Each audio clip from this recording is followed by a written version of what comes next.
kings and queens. It's breakfast time, and we got so much going on today.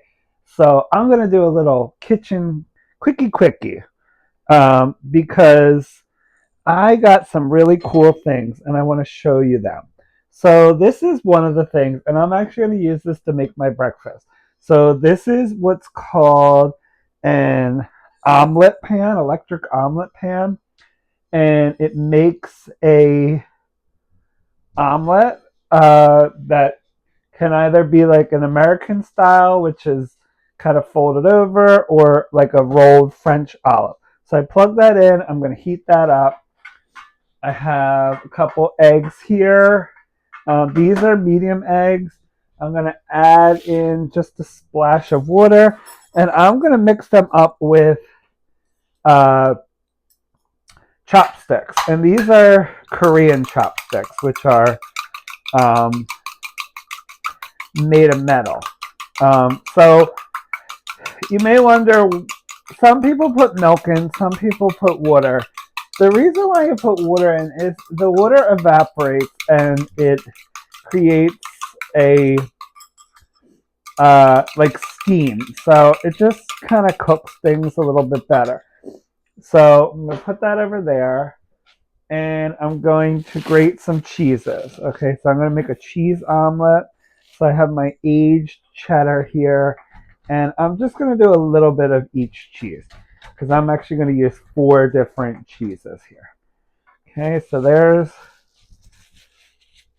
the very, very, very, very, very sharp cheddar. Here's some Gouda. Okay, just give that a little grate. And these cheeses all really go well together. Okay, so Gouda and cheddar go really well, especially an aged Gouda like this one. Um, so those are that. And then I have this Swiss Emmentaler. So that's kind of a little bit of a lighter cheese. And then another Swiss cheese, which is the Gruyere, which has kind of a nutty Parmesan-y type taste. So that will also go really well with this combination. Okay, so in addition to showing you how I make my omelet, I'm going to also show you some of my other treasures. But this is already heated up. I don't want this to get too hot, so we're just going to pop it in and make this omelet. Okay, so I'm going to just put a little bit of butter in there. Okay, and I'm probably not going to use all this butter. I'm just going to coat the bottom. And this is from a company that we'll just leave it in there. This is from a company in Newark, New Jersey. It's not around anymore that I believe, but it was called Maxim. Okay, and there's a little light that went on. That's how I knew this was ready. Okay, so I'm going to make this a French style omelet. Okay, so what you do is you just put it in there and you just shake. Okay, you shake it around so it forms curds. Okay, and that's it. And then you put your cheese on top. Okay, and you get your rubber spatula here and a plate.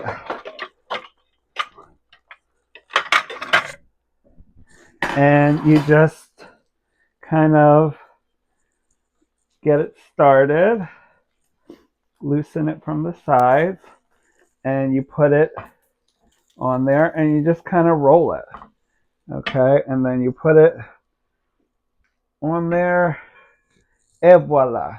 Okay, and if I wasn't dilly-dallying around, this would actually be a little more tender, but it actually set up. So this is probably a little bit, if you don't like your eggs runny, you like an American style omelet. But this style omelet, the French style omelet, is really all about tender eggs. Okay, so I'm gonna put that last little bit of cheese on there. But it's just this very nice, tender omelet. Okay, like I said, if I wasn't dilly-dallying around getting the plate, that would have been done in like less than a minute, and it would have been much more tender. But here it looks a little like an American style omelet. An American style omelet is usually folded over.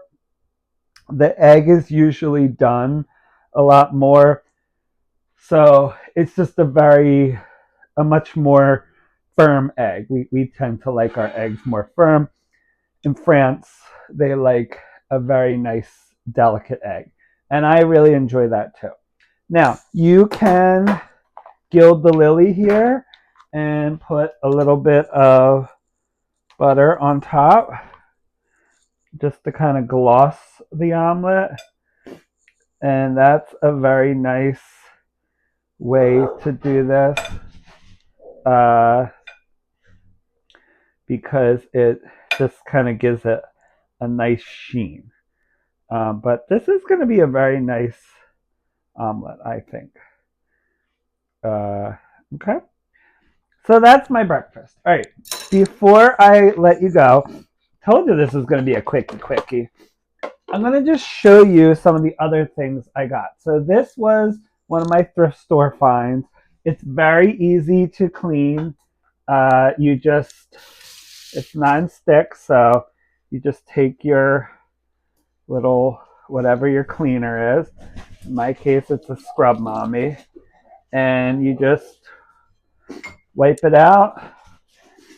Wipe out the wet residue, and this thing is ready to go. It's ready to make another omelet. So this would be great to have on a buffet, for like a breakfast buffet, so you can make your own. This is my other special find. Okay, this is a warmer. It's from a company called Salton. They make these glass hot trays for a buffet. This is for rolls, okay? So I'm going to move up really close to see if you can see this. So this is just a warm area. There's a warming plate on the bottom. And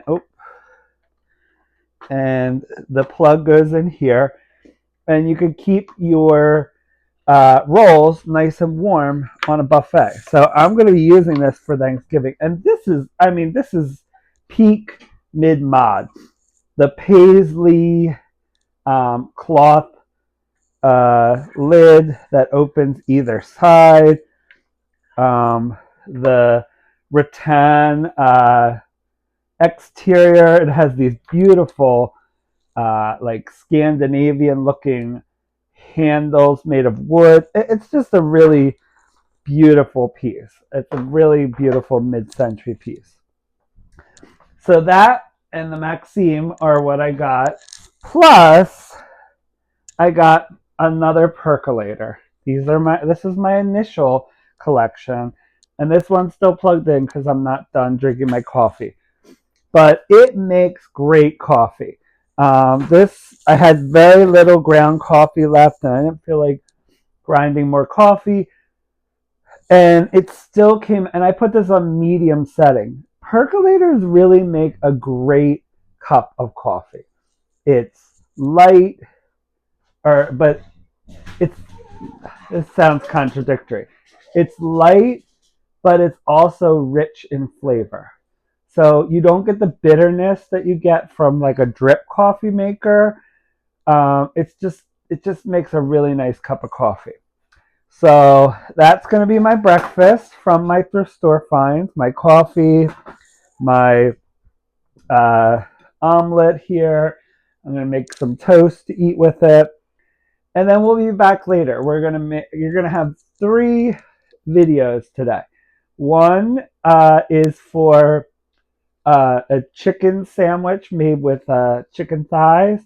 This this one, and then you're also going to get a Latin inspired dish called a cachapa, which is a Venezuelan uh, kind of like a crepe, but it's made with corn.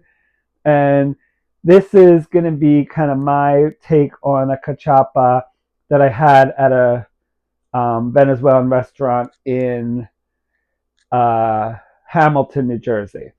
So they had this one with bacon, and there's this special cheese that they put in their cachapas called a queso de mano.